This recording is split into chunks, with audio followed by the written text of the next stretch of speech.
Bonjour tout le monde. Donc, normalement, pour les cours de Planète SV, je propose quelque chose sur les Ebola-virus et l'épidémie de Ebola-virus Zaïre qui a touché l'Afrique de l'Ouest en 2014-2016. C'est une épidémie qui a infecté 30 000 personnes et on a tué 10 000 à peu près.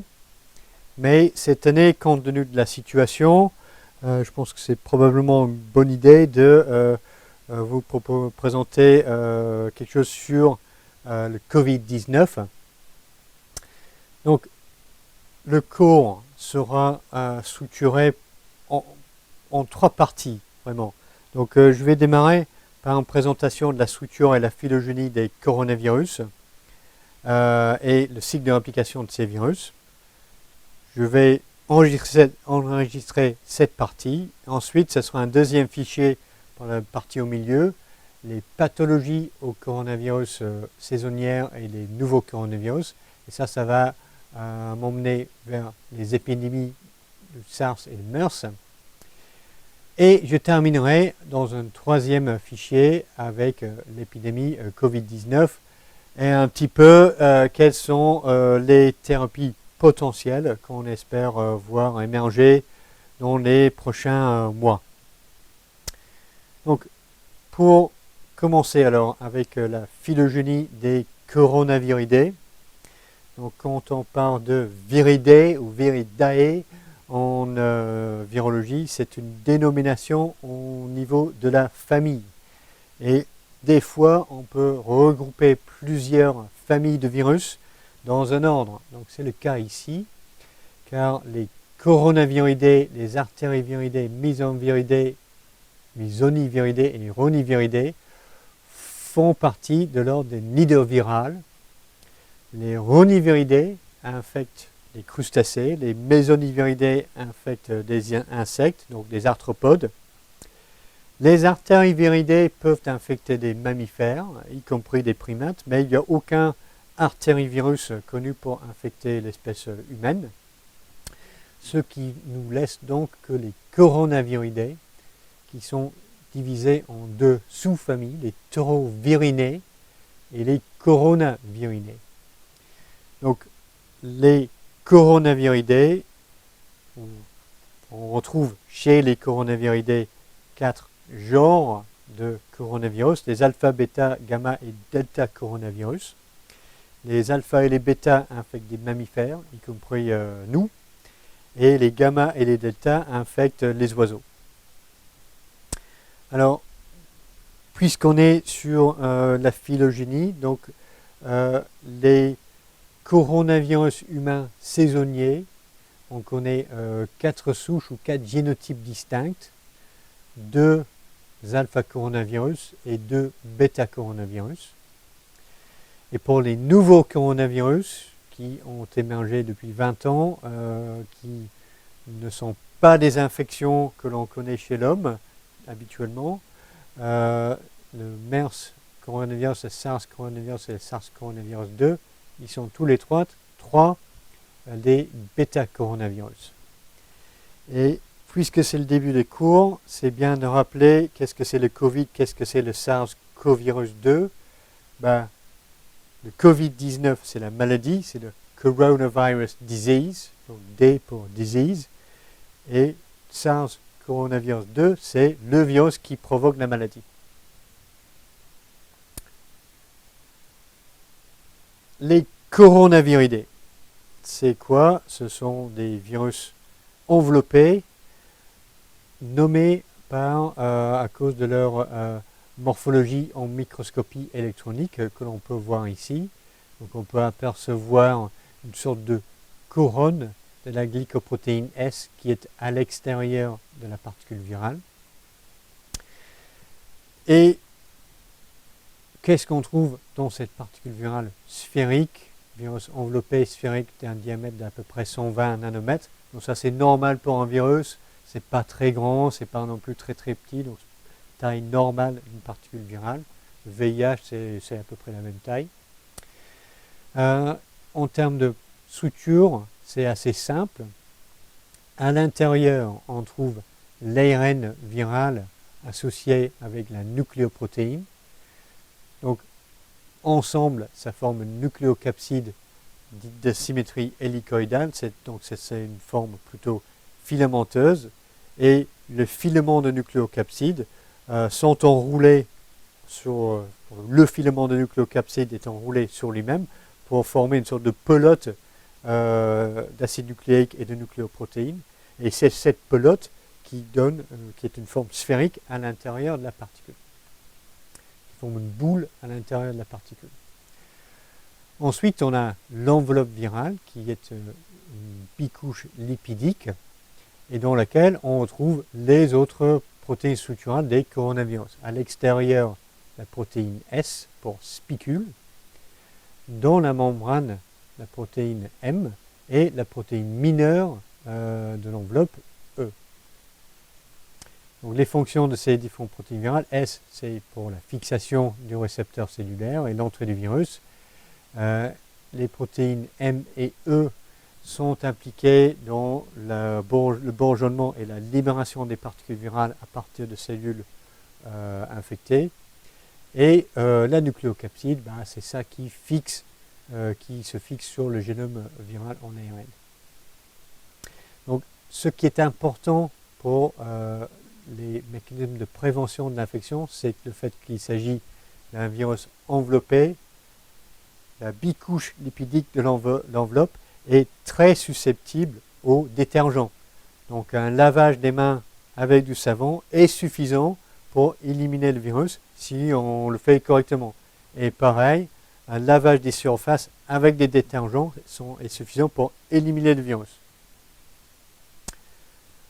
Alors, pour le cycle de réplication, les coronavirus sont des virus ARN brun plus, et tous les virus ARN brun plus se répliquent selon le même schéma général.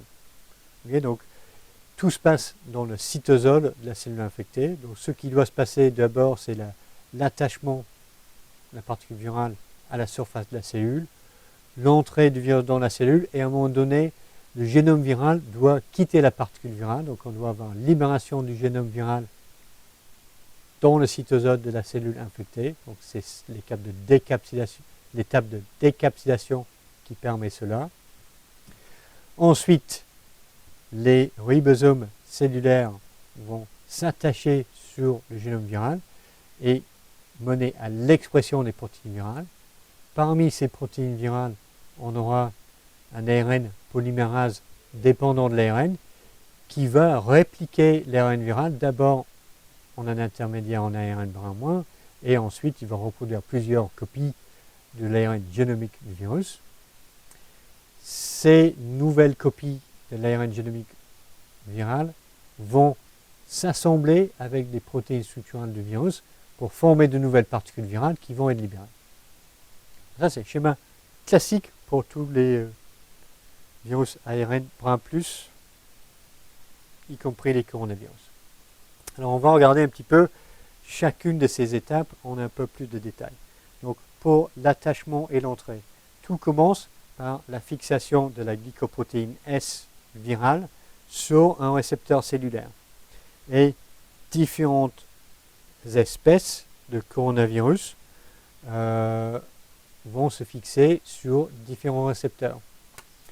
Donc, le coronavirus saisonnière, Human Coronavirus 229E, se fixe sur une aminopeptidase extracellulaire, la PEP, tandis que les coronavirus SARS et SARS coronavirus 2 se fixent sur un autre récepteur qui est l'enzyme de conversion de l'angiotensine. Alors, et tandis que le MERS coronavirus se fixe encore sur un autre récepteur. Donc, utilisation de différents récepteurs de façon générale pour des virus, c'est un facteur important pour le tropisme viral parce que ça va déterminer sur quelles cellules le virus peut se fixer pour les infecter. Et ça peut aussi être un déterminant de la pathogénicité. Donc, notamment, le récepteur ACE2 ici est exprimé par des pneumocytes dans des alvéoles, ce qui expliquerait en partie pourquoi ces deux coronavirus sont particulièrement dangereux et capables de provoquer des pneumonies virales.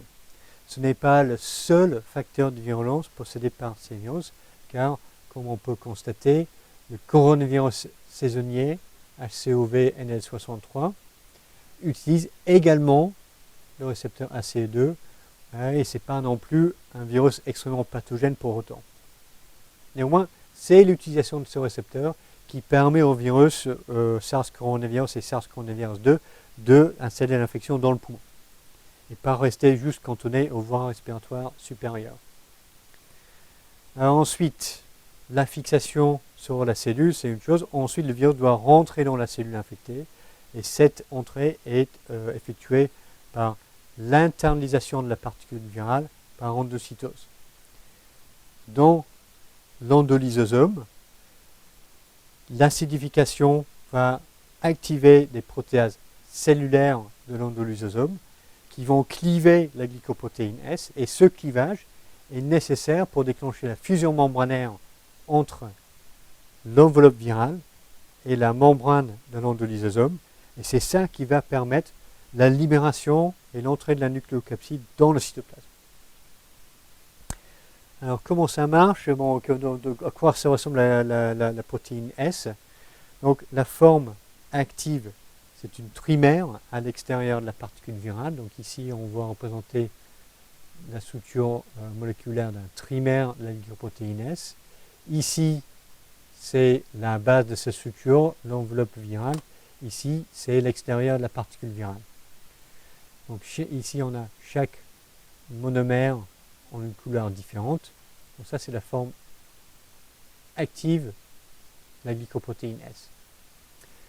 On regarde où on voit un monomère de la protéine S ici, et on voit qu'on a deux domaines. Le domaine S1, qui est ici, majoritairement en feuillet bêta, et le domaine S2 en hélice alpha.